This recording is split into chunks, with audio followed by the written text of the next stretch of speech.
tiene al menos 3 o 4 aspectos que la hacen sumamente relevante. Uh-huh. El primero de esos aspectos, que es quizás el más clásico, digamos, el del enfoque más tradicional de la educación de personas jóvenes y adultas, tiene que ver con no la llamaría precariedad, porque no es precariedad, pero sí las limitaciones que tienen nuestros sistemas de educación pública para acoger, incluir, sostener a todas las personas que quisieran concluir y llevar adelante sus trayectos educativos desde el inicio hasta el final, digamos, de sus vidas mismas, de nuestras vidas.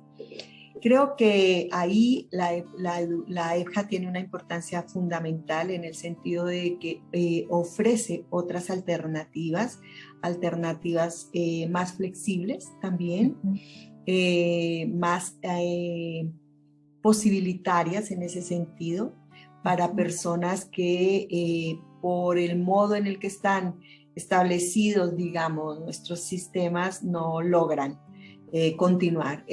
Yo digo que es el sentido más clásico porque es el sentido de la EBJA como una especie de compensación, ¿no? A lo que no logró el sistema educativo como tal.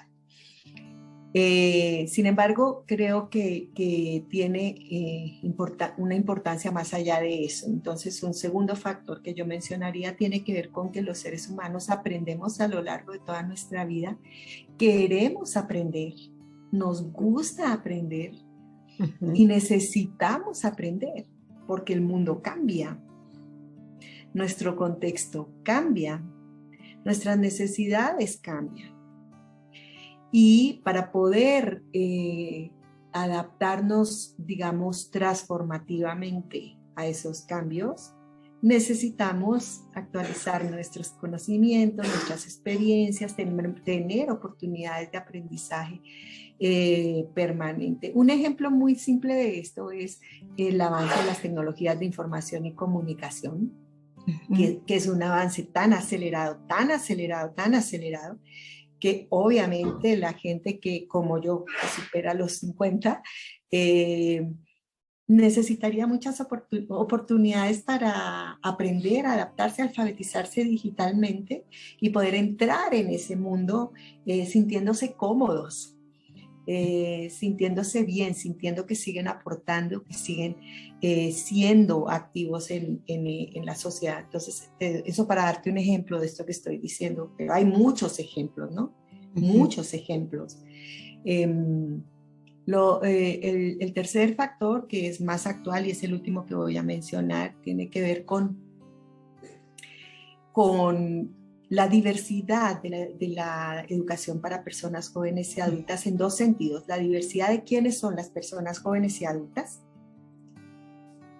que son diversas en términos de raza, en términos de lengua, en términos de edades, en términos de género, en todos los términos, como diversa es la raza humana, pero también en términos de la diversidad de posibilidades de aprendizaje que te pueden ofrecer las modalidades de educación para personas jóvenes y adultas. Entonces puedes tener oportunidades de educación en salud, en nutrición, en prevención de violencia de género, en cuidado del agua, en cuidado del clima, en cuidado de los bosques, en cuidado de mil y un, que hacen que la EBJA sea de verdad, un catalizador que todavía no se valora suficientemente de toda la Agenda 2030. Entonces, te mencionaría esos tres. ¿Cómo mira la CLADE el proceso de la Confintea en un sentido como histórico?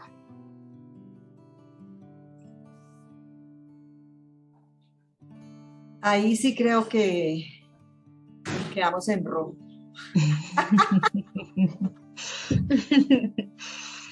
Saldo en rojo. Primero porque la Confintea se celebra cada 12 años. O sea, 12 años, hace 100 años, era tal vez un tiempo largo, pero en el que no sucedían tantas cosas. 12 años en el mundo contemporáneo son, no sé, como 50 en términos de aceleración, de aceleración del tiempo histórico, de aceleración de lo que sucede demasiado rápidamente. Entonces, hacer una marco de acción para 12 años y volverlo a ver a los 12 años sin posibilidad de modificar, acomodar, corregir, cambiar, de acuerdo al ritmo de los tiempos, de las necesidades, de tal, es una cuestión grave. Eso es grave, no debería suceder, la verdad, no debería suceder.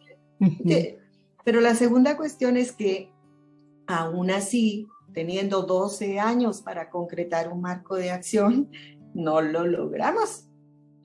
No lo que es más grave. Lo que es aún más grave, claro. Porque uno se conformaría, uno diría, bueno, ya son de 12 años, pero se hace todo. Pero se hizo. ¿No? Se hace todo y entonces el próximo marco de acción es como otra cosa, mirando hacia el futuro y No es así. Si tú miras el marco de acción de Belén y miras, te das cuenta de que nos quedaron un montón de huecos, un montón de cosas no hechas que estamos ahora repitiendo, recalcando, enfatizando y obviamente modificando de acuerdo al momento. Entonces, yo digo, ahí, por un lado, obviamente la responsabilidad mayor le cae a los estados, que son los garantes del asunto y los que tendrían que realmente tomarse en serio un marco de acción, que yo sé que no es vinculante, pero no por ser vinculante no es importante. Exacto. Y por el otro lado, también nos ponen dificultades a las organizaciones de sociedad civil, porque seguir 12 años la ejecución de un marco de acción, presionar 12 años, empujar 12 años, tiene también su nivel de complejidad y de dificultad. Entonces, yo te diría, la Confintea tiene saldo en rojo desde la perspectiva de las organizaciones de sociedad civil, y aún así nos parece, por supuesto, que es una conferencia sumamente importante porque es la única que hay para debatir y para proponer soluciones a la educación de personas jóvenes y adultas. Ahora que planteas el tema de sociedad civil, algo que también es importante pensar es cómo está yendo la sociedad civil hacia la Confintea, cuál ha sido su participación, ha sido tomada en cuenta, ha sido escuchada en las consultas subregionales, ¿qué ha sucedido eso a nivel de Latinoamérica?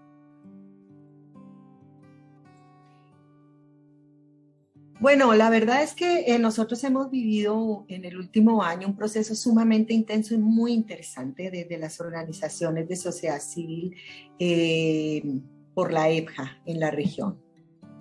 Es un año que valoramos muchísimo y creemos que, ahora hablo no solo como CLADE, hablo como parte de la plataforma de redes regionales por la EPJA, creemos que fue un gran acierto haber configurado la plataforma, primero porque nos ofrece posibilidades de complementarnos, segundo porque nos da mucha más fuerza en la interlocución con nuestro organismo, nuestra oficina regional de UNESCO, digamos, y también nos da fuerza en la interlocución con otro tipo de organizaciones, como la OEI, por ejemplo, para mencionarte una. O sea, es distinto hablar como uno que hablar como una plataforma. Eso por un lado. Por otro, eso significó, de cara a la consulta regional, a la pre-Confintea, digamos, regional, una capacidad de interlocución y un reconocimiento a la plataforma de parte de UNESCO que fue muy importante para poder situar claves de nuestra agenda, ¿no? Como sociedad civil. Nos obligó además a nosotros a discutir, debatir, ponernos de acuerdo, generar un posicionamiento, acordar para proponer a la agenda oficial temas, mesas, actores en las mesas, etcétera, y además incluir 3 eventos de sociedad civil dentro de la agenda oficial de la consulta intergubernamental, lo cual es una cosa, eso no se había visto antes, es inédito lo que sucedió. La consulta que tuvimos el año pasado, en julio, el formato de la consulta, eso es inédito. Y por supuesto nos abrió unos caminos de diálogo con la regional de UNESCO, que nosotros valoramos mucho, a pesar de las múltiples dificultades que podemos tener y que incluso desacuerdos que podríamos tener eventualmente en el enfoque y qué sé yo, dialogar con la UNESCO sigue siendo una cuestión muy importante, entre otras hasta para fortalecer a la propia UNESCO dentro de Naciones Unidas y en su liderazgo con el tema de educación. Entonces, eso me parece muy importante. Y sí, creemos que muchos puntos fundamentales de nuestra agenda fueron incluidos en la declaración oficial, no todos, pero eso cuando tú estás en una mesa de esa naturaleza sabes que sucede. No todo lo que tú propones se va a aceptar. Algunas cosas no se van a aceptar porque estás en diálogo con gobiernos y con estados que además tienen signos políticos distintos. Claro. Es un espacio difícil. Aún así, creo que lo valoramos, nos parece importante. Y luego lo que continúa en este año desde la plataforma de movilizar a la sociedad civil, a los países, hacer eventos, hacer encuentros, recoger la posición, las opiniones, lo que nuestra gente piensa y vive, y llevar eso en 10 puntos claves que representan a la región, realmente la representan, no formalmente la representan, nos parece un logro enorme y eso es lo que vamos a poner en la Confintea, ¿no? ¿Cuáles son esos elementos y esas propuestas que llevó la plataforma hacia las consultas subregionales y cuáles de esos elementos fueron aceptados? La verdad es que yo no los tengo todos en mi cabeza, ¿no? Eso también te tal vez los más importantes, tal vez los más importantes para ti. Yo creo que hay 3 aspectos que pueden ser muy importantes, son muy importantes. La primera es como ampliar la mirada y el sentido y la valoración de la EPJA, ¿no? Esta mirada de la EPJA más allá de lo compensatorio, de lo que tapa el hueco, digamos, de lo que, y por lo tanto la exigencia de una calidad para las ofertas EPJA en nuestros países me parece que es una cuestión, incluso la mirada crítica al concepto mismo de alfabetización, que sigue siendo en algunas políticas públicas muy limitado y que en una época como la nuestra necesita ser un concepto más amplio. Eso me parece. La otra cuestión me parece que tiene que ver con la institucionalidad de la EPJA, que es clave para que realmente entre en los presupuestos públicos con más fuerza y en la política pública con más fuerza. Y un tercero yo diría que es el financiamiento, ¿no? La urgencia de financiamiento público doméstico suficiente para las necesidades EPJA. Y quizás menciono una cuarta y es la información, los datos, que son un gran problema en general con todos los datos de educación, pero en la EPJA en particular es que encontrar datos actualizado, completo, es casi una misión imposible. Así que, y es muy importante para tomar decisiones. ¿Cómo tomas decisiones si no tienes los datos? Los datos verdaderos, ¿no? Los datos sólidos. Yo diría mencionaría esas. Hay otras, pero creo que esas pueden ser. Bueno, Nelcy, muchas gracias. Yo creo que por mi parte esas son todas las preguntas. No sé si desees aportar algo más, comentar algo más. Mira, tal vez yo lo cerraría esta conversación tan bonita y tan sencilla, como mirando hacia el futuro, ¿no? Creo que es importante.